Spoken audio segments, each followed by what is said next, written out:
sao à này hai bàn pin nhá chăm ná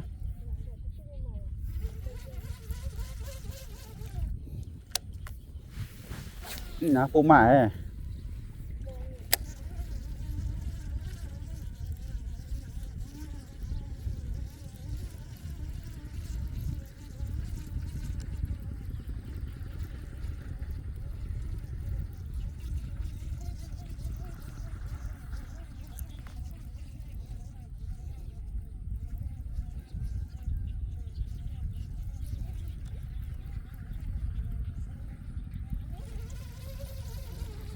trời mình khăm sạch chật nó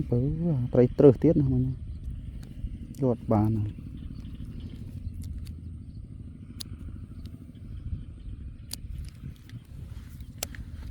ngoài lệp srul định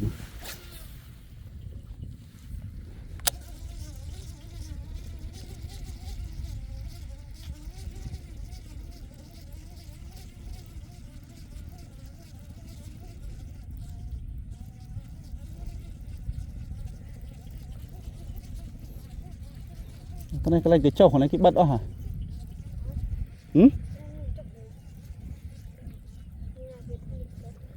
Cái này hay miên mùi cái đồng xoài nhưng cái trâu miên ấy kì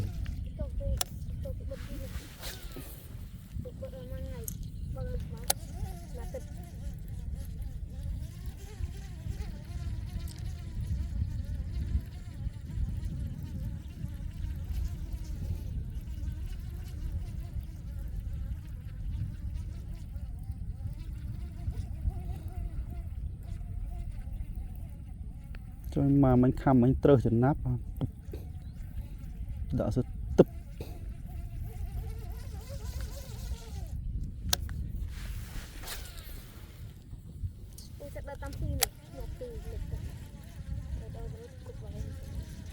đi ra khăm đi ra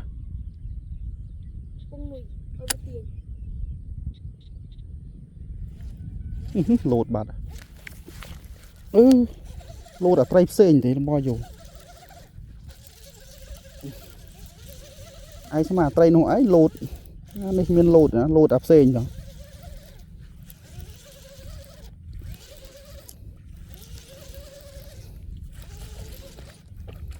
yeah ha chỗ bùi áo hột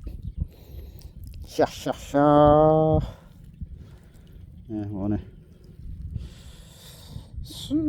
oh shit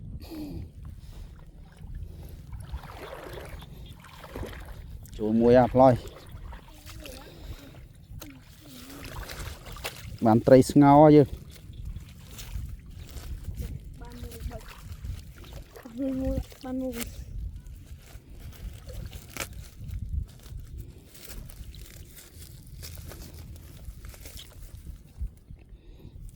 tray ngao chua à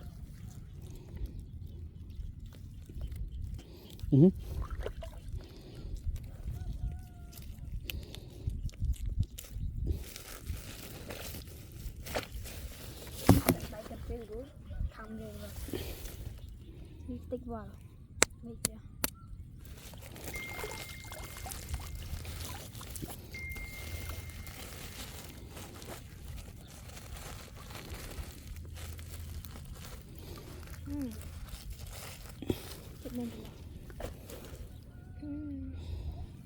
rồi chết mà đánh sạch kìa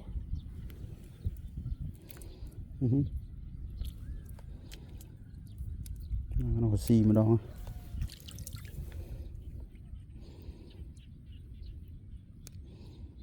đây cái trên cho hơi thôi lại tủ lại đi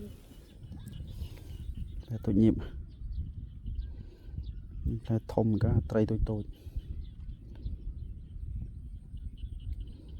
thông lên mà chỗ là bên này liệp liệp một stroll luôn về thì